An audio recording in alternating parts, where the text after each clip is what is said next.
ಪ್ರಾಯೋಜನ ಕಾರ್ಯಕ್ರಮಗಳಿಗೆ ಈ ವರ್ಷದ ಅನುದಾನವನ್ನು ಸರ್ಕಾರ ನೀಡಿರುವುದಿಲ್ಲ. ಕೂಡಲೇ ಬಿಡುಗಡೆ ಮಾಡಬೇಕು. ನವೆಂಬರ್ 29ರಿಂದ ಡಿಸೆಂಬರ್ 7ರವರೆಗೂ ನಾಟಕೋತ್ಸವವನ್ನು ಆಯೋಜನೆ ಮಾಡಲಾಗಿದೆ ಎಂದು ಹಾಸನ ಜಿಲ್ಲಾ ಕಲಾವಿದರ ಹಿತರಕ್ಷಣಾ ಸಮಿತಿ ಗೌರವಾಧ್ಯಕ್ಷ ಚಲುವನಹಳ್ಳಿ ಶೇಖರಪ್ಪ ಮತ್ತು ಅಧ್ಯಕ್ಷ ರವಿಕುಮಾರ್ ತಿಳಿಸಿ ಆಗ್ರಹಿಸಿದರು. ಪತ್ರಿಕಾಗೋಷ್ಠಿಯಲ್ಲಿ ಸೋಮವಾರ ಮಾತನಾಡಿ, ಕಲಾವಿದರಿಗೆ ಮಾಸಾಸನ ಕೊಡುವುದಾಗಿ ಸರ್ಕಾರ ಹೇಳಿದ್ದು ಆದೇಶ ಬಂದಿರುವುದಿಲ್ಲ.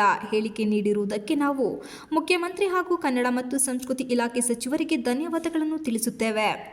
2024-25ನೇ ಸಾಲಿನ ಕಲಾವಿದರಿಗೆ ಪ್ರಾಯೋಜನ ಕಾರ್ಯಕ್ರಮಗಳಿಗೆ ಸರ್ಕಾರ ಇಲ್ಲಿಯವರೆಗೂ ಅನುದಾನ ನೀಡಿರುವುದಿಲ್ಲ.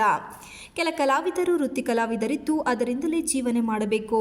ಈ ನಿಟ್ಟಿನಲ್ಲಿ ಸರ್ಕಾರವು ಕೂಡಲೇ ಕಲಾವಿದರ ಅನುದಾನ ಬಿಡುಗಡೆ ಮಾಡಬೇಕು ಎಂದು ಒತ್ತಾಯಿಸಿದರು. ಹಾಸನ ಜಿಲ್ಲಾ ಕಲಾವಿದರ ಹಿತರಕ್ಷಣಾ ಸಮಿತಿ ಇವರ ವತಿಯಿಂದ ಮೊದಲನೇ ವರ್ಷದ ನಾಟಕೋತ್ಸವವನ್ನು ನವೆಂಬರ್ 29ರಿಂದ ಡಿಸೆಂಬರ್ 7ರವರೆಗೂ ನಾಟಕೋತ್ಸವವನ್ನು ಆಯೋಜನೆ ಮಾಡಲಾಗಿದೆ. ಒಂದು ನಾಟಕೋತ್ಸವ ಮಾಡಬೇಕಾದರೆ 2.5 ಲಕ್ಷ ಖರ್ಚು ಆಗುತ್ತದೆ. ಈ ಖರ್ಚು ವೆಚ್ಚ ಭರಿಸುವ ನಿಟ್ಟಿನಲ್ಲಿ ಒಂದು ತಂಡಕ್ಕೆ 75,000 ನಿಗದಿ ಮಾಡಲಾಗಿದೆ. ಇದರಲ್ಲಿ ಕಲಾಭವನದ ಬಾಡಿಗೆ, ಸೀನರಿ, ವಾದ್ಯ ಬಾರಿಸುವವರು ಎಲ್ಲ ಸೇರಿ ಖರ್ಚು ಭರಿಸಿ ನಮ್ಮ ವತಿಯಿಂದ ನಮ್ಮ ಕೈಯಿಂದ ಕೂಡ ಸಹಾಯ ಮಾಡಲಾಗುತ್ತಿದೆ. ಪ್ರೇಕ್ಷಕರು ಬಂದು ನಾಟಕ ವೀಕ್ಷಣೆ ಮಾಡುವುದು ಕಡಿಮೆ ಆಗಿದೆ ಎಂದು ಬೇಸರ ವ್ಯಕ್ತಪಡಿಸಿದರು.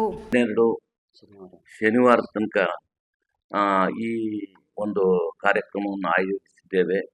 ಇದನ್ನು ನಮ್ಮ ಅಧ್ಯಕ್ಷರಾದಂತಹ ಬಿದರೆ ರವಿಯವರು ಮತ್ತು ನಮ್ಮ ಖಜಾಂಚಿಯವರಾದಂತಹ ರಮೇಶ್ ಗೌಡಪ್ಪನವರು ಹಾಗೂ ನಮ್ಮ ಶೇಖರಪ್ಪನವರು ಗೌರವಾಧ್ಯಕ್ಷರು, ಎಲ್ಲ ನಮ್ಮ ಹಿತರಕ್ಷಣಾ ಸಮಿತಿಯ ಎಲ್ಲ ಪದಾಧಿಕಾರಿಗಳು ಮತ್ತು ಸದಸ್ಯರುಗಳು ಸೇರಿ ಇದೊಂದನ್ನು ಆಯೋಜನೆ ಮಾಡಿದ್ದೀವಿ. ಇದು ಸಾಮಾನ್ಯವಾಗಿ ಜನರಿಗೆ ಒಂದು ಮುದ ಕೊಡುವಂತಹ ಒಂದು ಕಾರ್ಯಕ್ರಮ ಆದುದರಿಂದ ಈ ಹಾಸನ ಜಿಲ್ಲೆಯ ಸಮಸ್ತ ಪ್ರೇಕ್ಷಕರು ಹಾಗೂ ನಮ್ಮ ಪತ್ರಕರ್ತ ಮಿತ್ರರು ಮತ್ತು ಎಲ್ಲ ಅಧಿಕಾರಿ ವರ್ಗದವರು ಎಲ್ಲರೂ ಸೇರಿ ಬಂದು ನಮ್ಮ ನಾಟಕವನ್ನು 9 ದಿವಸ ನೋಡಿ ಯಶಸ್ವಿಗೊಳಿಸಬೇಕು ಅಂತೇಳಿ ತಮ್ಮಲ್ಲಿ ಕಳಕಳಿಯ ಒಂದು ಇದನ್ನು ಬೇಡ್ಕೊಳ್ತೇನೆ. ಈ 9 ದಿವಸದ ಊಟ ಇರುತ್ತೆ ಮತ್ತು ಉಚಿತ ಪ್ರವೇಶ ಇರುತ್ತೆ. ಬನ್ನಿ, ನೀವು ಮಾಧ್ಯಮಿಕರು ಕೂಡ ಬಂದು ನಮಗೆ ಒಂದು ಹೆಚ್ಚಿನ ಪ್ರಚಾರವನ್ನು ಮಾಡಿ ನಾವು ಬಹಳ ಒಂದು ಉತ್ತೇಜನ ಕೊಟ್ಟು ಕಲೆಯನ್ನು ಉಳಿಸ್ತಕ್ಕಂಥ ಕೆಲಸವನ್ನು ಮಾಡೋದಕ್ಕೆ ಕೇವಲ 71 ನಾಟಕಕ್ಕೆ 2 ಲಕ್ಷ ರೂಪಾಯಿ ಖರ್ಚಾಗುತ್ತೆ. ಕೇವಲ 75,000 ರೂಪಾಯಿಯನ್ನ ಕಲಾವಿದರಲ್ಲಿ ನಾವು ಪಡ್ಕೊಂಡು ನಾಟಕವನ್ನು ಮಾಡ್ತಾ ಇದ್ದೀವಿ. ಉಳಿಸ್ತಕ್ಕಂಥ ನೀವು ಕೂಡ ಪ್ರತಿ ನಾಗರಾಜನವರು ಎಲ್ಲರೂ ಕೂಡ ನಮ್ಮ ಕಲೆಗೆ ಸಪೋರ್ಟ್ ಮಾಡಿದಿರಿ.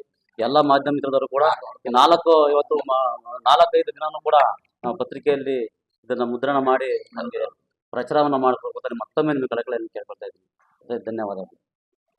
ಪತ್ರಿಕಾಗೋಷ್ಠಿಯಲ್ಲಿ ಹಾಸನ ಜಿಲ್ಲಾ ಕಲಾವಿದರ ಹಿತರಕ್ಷಣಾ ಸಮಿತಿ ಸಲಹೆಗಾರರು ರಂಗಸ್ವಾಮಿ, ಉಪಾಧ್ಯಕ್ಷ ಸೋಮಶೇಖರ್ ಇತರರು ಉಪಸ್ಥಿತರಿದ್ದರು. Srinivas, TV 46 Malenadu news, Hassan.